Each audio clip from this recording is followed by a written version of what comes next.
So students, today we are going to do close packing in solids. As you know, in case of solid, the attractive forces between particles are very strong. So particles have a tendency to occupy very close और closest possible positions. तो उनके बीच जो empty space होता है वो almost negligible होता है. ये जो हमने स्टडी करना है packing of particle in solids, जो हमने पहले क्रिस्टल लैटिस और यूनिट सेल्स के बारे में पढ़ा था, तो उसको हम 3 हेडिंग्स के अंडर पढ़ते हैं. First is close packing in solids in 1 dimension, then in 2 dimensions and then in 3 dimensions. You will come to know that there is only one way in 1 dimension, 2 ways in 2 dimension and 3 ways of different close packing in 3 dimensions. So when we are talking about close packing in 1 dimension, it means आपने 3 coordinates जो x y z होते हैं उनमें से किसी एक coordinate के along particle को अरेंज करना है. हम जनरली पार्टिकल को स्फेरिकल कंसीडर कर लेते हैं. तो ये स्फीयर इतना क्लोज पैक होंगे कि एक दूसरे के कांटेक्ट में होंगे, इससे ज़्यादा क्लोज पैकिंग नहीं हो सकती. यहाँ एक टर्म और याद करने के लिए होती है, that is coordination number. Now what is coordination number by definition? It is the number of nearest और closest neighbours, that is particles to a particular particle in solid. तो जैसे ये टर्मिनल पोजीशंस पर हैं हमारे पास दो, तो इनके क्लोजेस्ट पार्टिकल जो है वो एक है क्योंकि ये एक से टच कर रहे हैं. बट जो पार्टिकल इन बिटवीन है विद इन द चेन है, स्ट्रेट चेन में, ये उनका कोऑर्डिनेशन नंबर 2 होता है क्योंकि वो 2 के कांटेक्ट में होते हैं. तो हम कह सकते हैं कि इन 1 dimension arrangement of particle means a straight chain of the particle in which particles are direct contact with each other, and here coordination number is 2. Now close packing in 2 dimensions. So close packing in 2 dimension will be derived from that of 1. Means अब आप 2 coordinate के according करेंगे particle को arrange, x Y या फिर x Z. तो ये था आपके पास इन 1 डायमेंशन जो पार्टिकल हमने अरेंज किए एक स्ट्रेट चेन में. अब इनके आप लेफ्ट राइट में या फिर आप ऊपर को भी इसमें पार्टिकल अरेंज कर सकते हैं. तो आपके पास 2 पॉसिबिलिटीज़ आ जाती हैं. एक तो है कि पार्टिकल्स को आप इन पार्टिकल्स के इन अलाइनमेंट मींस एक के ऊपर दूसरा रखें एज इट इज़. जैसे यहाँ पर मैं दिखा रहा हूँ आपको, ये फर्स्ट रो के पार्टिकल्स के ऊपर हमने सेकंड रो के पार्टिकल को बिल्कुल अलाइनमेंट में रखा, उनके just one above the other. Similarly, third row, fourth row and so on you can arrange. Now we are using 2 coordinate, एक x एक्सिस होगी तो दूसरी आपके पास y एक्सिस होगी. Now यहाँ पर इस केस में हमारे पास जब हम 2 डायमेंशंस में पार्टिकल्स की क्लोज पैकिंग करते हैं तो आपके पास जो है फर्स्ट केस जब हमने डिस्कस किया कि हमने अलाइनमेंट में रखना है, तो वहाँ पे जो फर्स्ट रो के पार्टिकल हैं वो बिल्कुल ऊपर होंगे सेकंड रो के. Means there is no difference between the 2 rows. तो अगर हम एक को ए पार्टिकल कहते हैं, ए रो कहते हैं, तो दूसरी भी उसी तरह की होगी ए.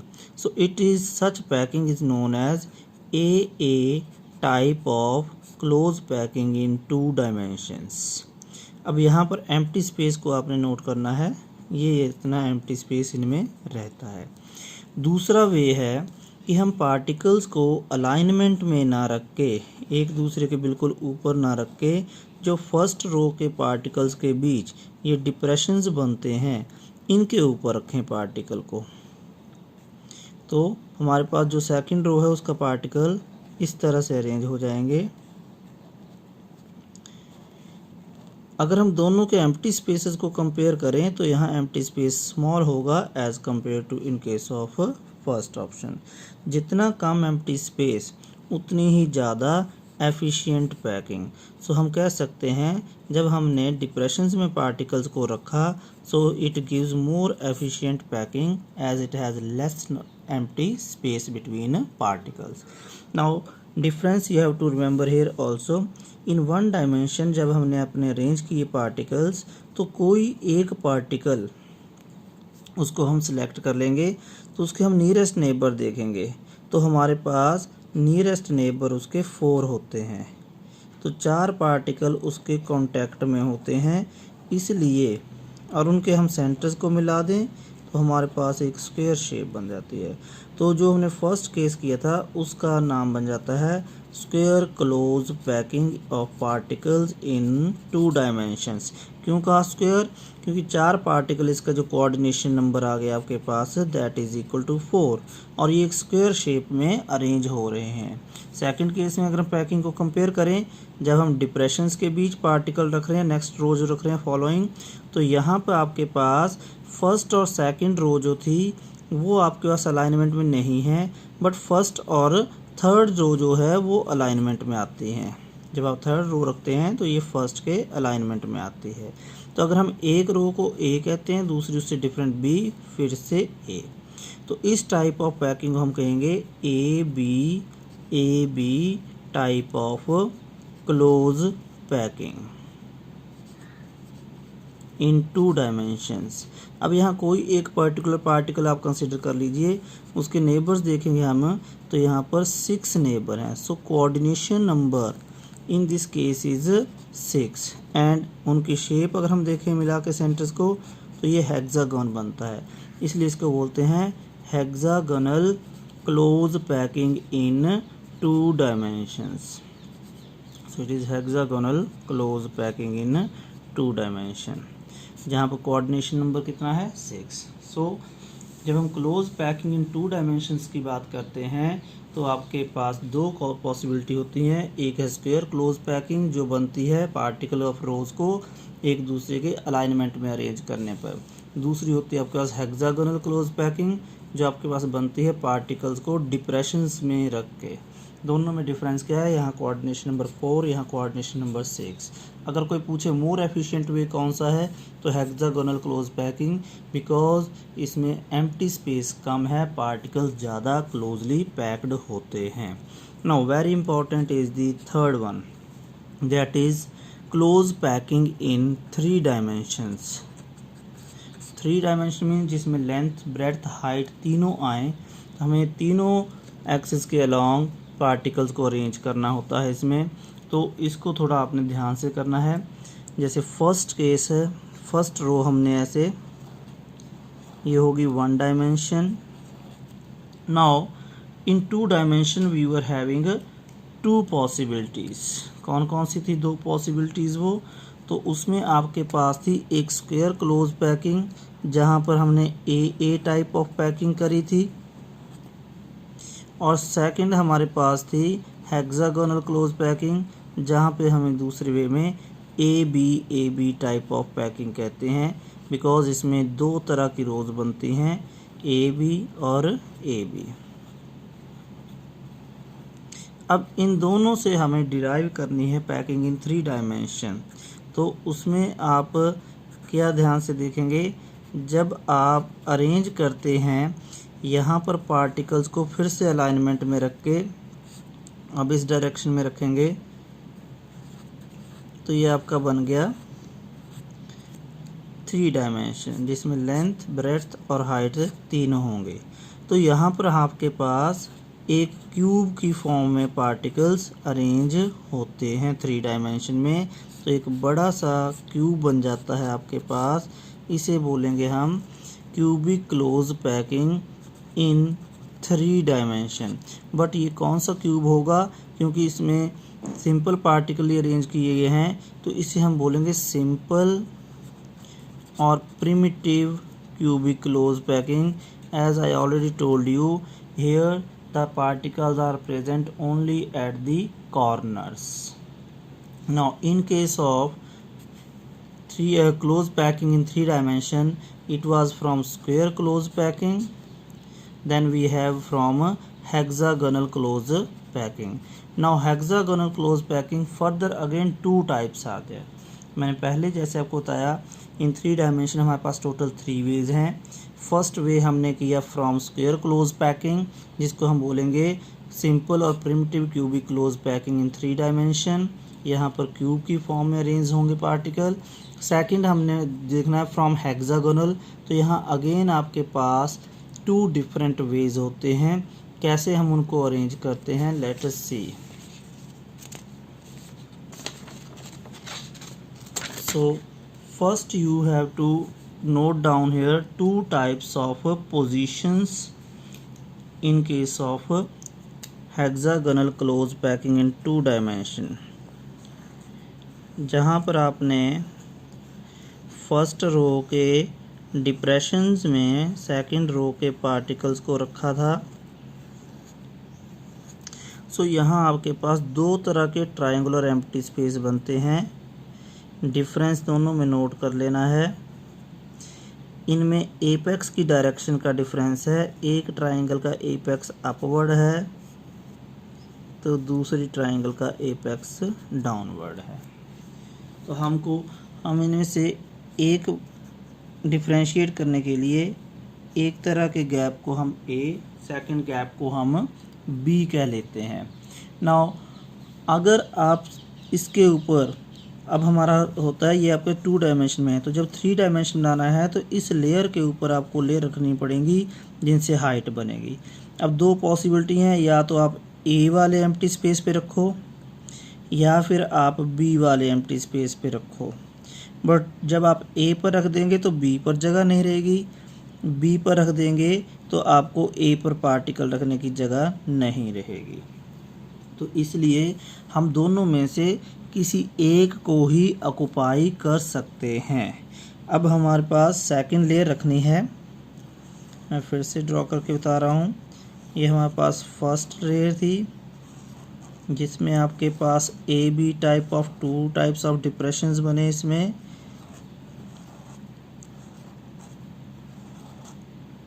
अब हमने सेकंड लेयर को जो रखनी है वो मान लो हमने ए पार्टिकल्स पर, ए टाइप ऑफ पर रख दी।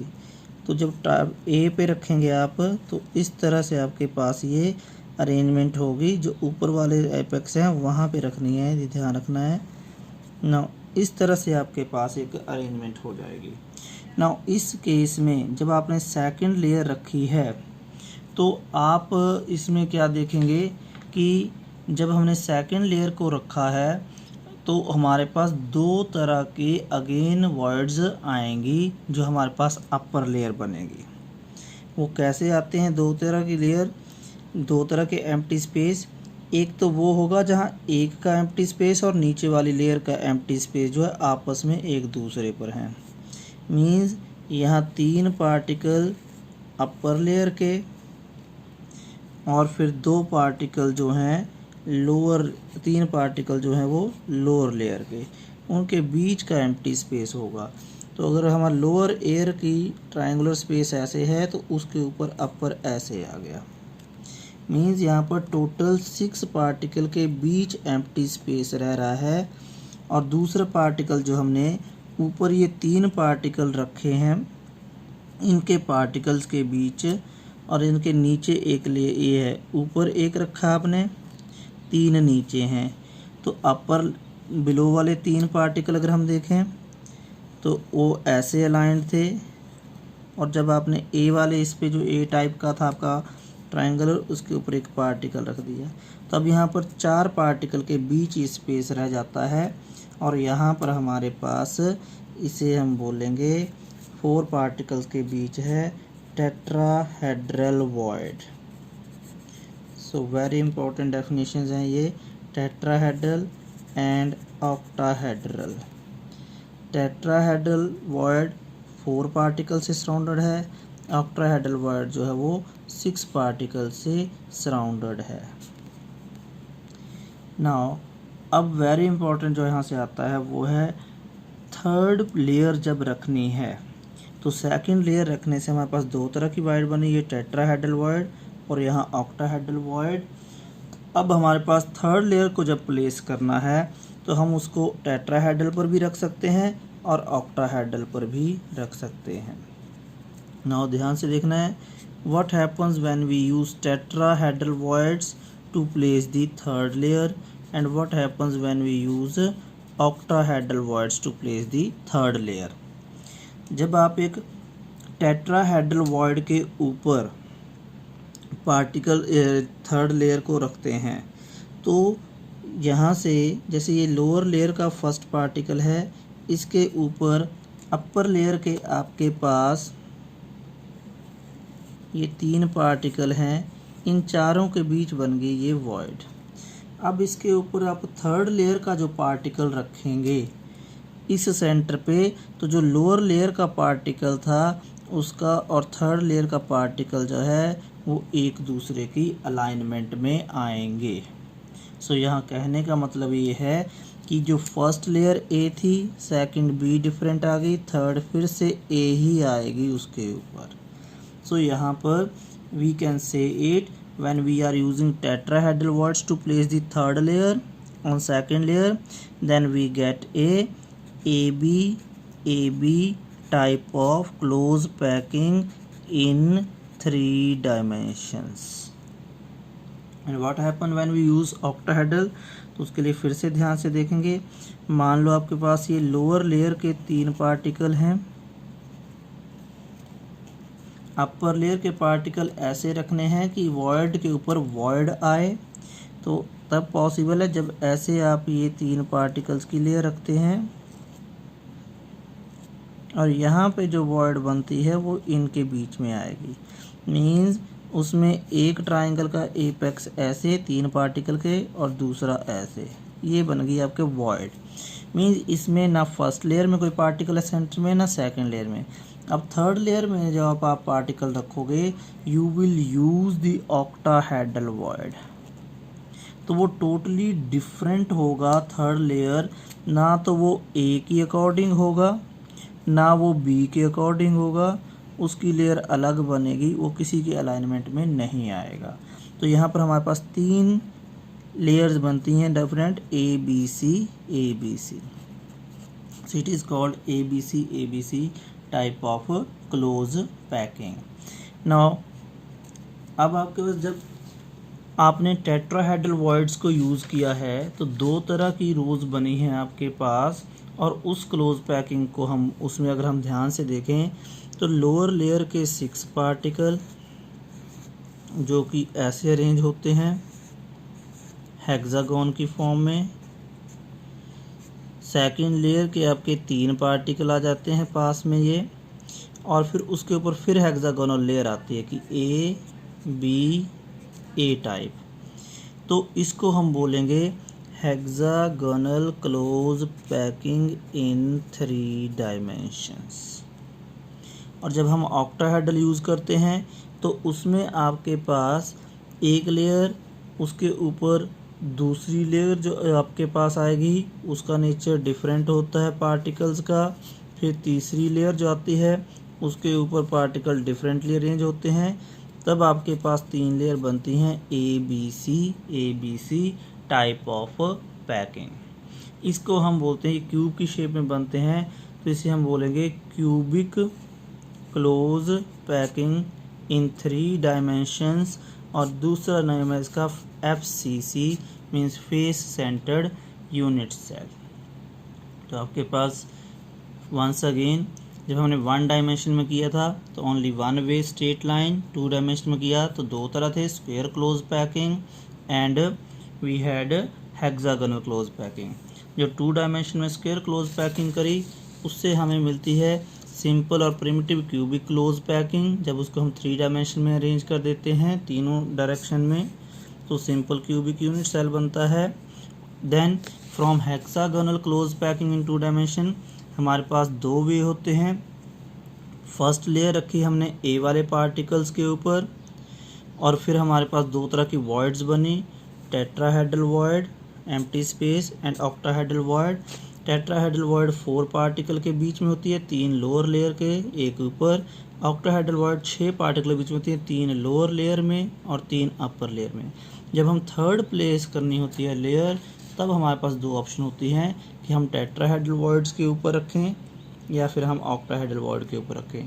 टेट्राहेड्रल वॉइड के ऊपर रखते हैं तो फर्स्ट और थर्ड रो जो है लेयर है वो सेम हो जाती हैं, तो हम इसको बोलेंगे A B type of packing.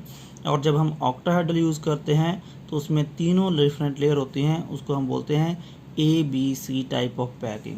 जो AB क्लोज पैकिंग है वो हमें देता है hexagonal close packing in 3 dimension, और इसको हम दूसरे वे में body centre cubic unit cell भी बोलते हैं। और जो हमारे पास क्यूबिक क्लोज पैकिंग है 3 डायमेंशन में, जिसमें हमें पास ABC टाइप ऑफ 3 लेयर्स बनती हैं, ये हमें देता है face centre cubic unit cell. दोनों ही क्लोज पैकिंग है, दोनों में ही पैकिंग एफिशिएंसी ज़्यादा है, 74 है, एफिशिएंट पैकिंग्स हैं, दोनों में कोऑर्डिनेशन नंबर जो है वो 12 आता है। Thank you students.